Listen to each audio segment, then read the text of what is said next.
एकनाथ शिंदेना विचारण्याची गरज नाहीये की तुम्ही हा कॉल केला 21 मिनिटाच्या कॉलमध्ये एक उपमुख्यमंत्री काय बोलले त्यांच्याशी. जेवढे नंबर्स होते टॉप कॉल्स केलेले ते 30 नंबर पर्यंत मी सेलफोनवर डोळे झिजले पण शोधले मी ते.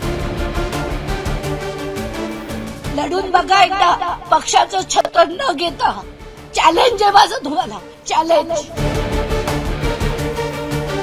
ते टोटल कॉल एवढे, इनकमिंग एवढे, घेतलेले लॉंगेस्ट कॉल किती, ही सगळी माहिती डेट रेंज कधीपासून कधीपर्यंत आहे.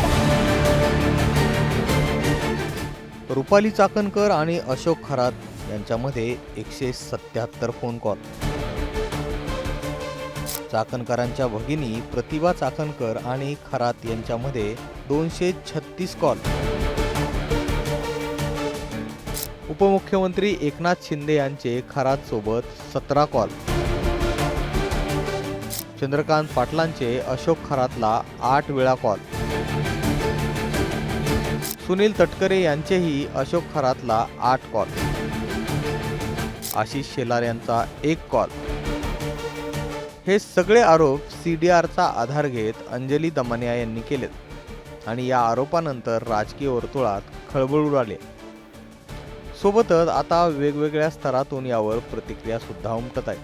मात्र दुसरीकडे दमानिया यांच्या विरोधात शिवसेना ठाकरे गटाच्या नेत्या सुषमा अंधारे यांनी आवाज उठवलाय. हे CDR दमानिया यांना नेमकं कुठून आणि कशा पद्धतीने मिळालेत असा सवाल अंधारेंनी केलाय. CDR वरून हे आरोप झाल्यानंतर अंजली दमानिया यांनी प्रत्युत्तर दिले.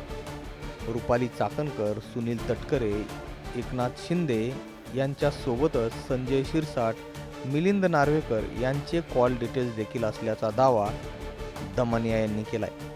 सोबतच एकनाथ शिंदेचे PA प्रभाकर काळे यांचे देखील काही नंबर यामध्ये असल्याचं त्यांनी म्हटलंय. प्रभाकर काळे यांनी 12 फोन खरात याला केले असल्याचं अंजली दमानिया यांनी सांगितलंय. रुपाली चाकणकरांचे एवढे फोन कॉल्स आहेत, एवढे. काय करायचं मी, आणायची नाही माहिती. ही बघा, एवढे फोन कॉल्स हे रुपाली चाकणकरांचे आहेत, एवढे.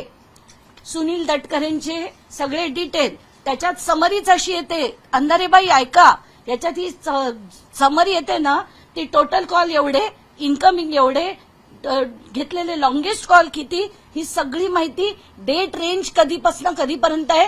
कारण माझ्याकडे जे डिटेल्स आले होते ते 1 एप्रिल 2025 ते 17 मार्च 2026 होते. त्याच्यातले हे एवढे कॉल आहेत. शिवसेनेचे शिंदे यांचे 17 कॉल आले. आता त्याच्यानंतर मला संजय शिरसाटांचे मिळाले, मिलिंद नार्वेकरांचे मिळाले. माझा ना महाराष्ट्र मीडियाचा एक व्हॉट्सअप ग्रुप आहे, त्याच्यावर मी ताबडतोब संजय शिरसाटांचे ज्या दिवशी ऑडिओ केला 3 तारखेला त्या संध्याकाळी मिळाले. त्या मिनिटाला मी त्या ग्रुपवर टाकलेली ती माहिती. संजय शिरसाट, मिलिंद नार्वेकर दोन्ही त्या दिवशी मिळाले.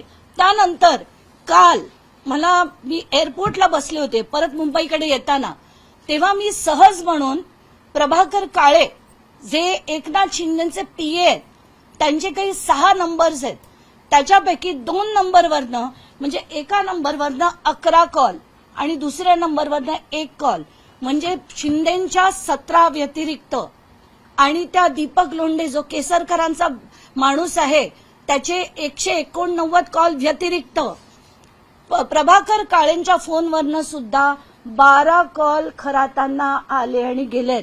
त्याच्यापैकी फक्त 2 खरातांनी त्यांना केले होते. बाकीचे सगळे कॉल प्रभाकर काळेंनी. आता ते कोणी केले, काळेंनी केले का शिंदेनी केले का फलाण्यानी केले, मला घेणं देणं नाही.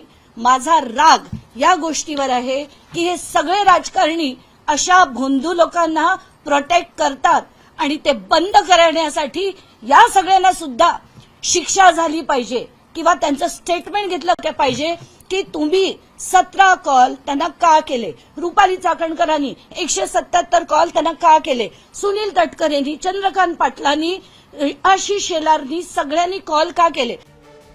एकंदरीतच खरात प्रकरणावरून आता दमानिया यांनी रान पेटवलेलं असताना ठाकरे गट मात्र दमानिया यांना सवाल करताना दिसतोय.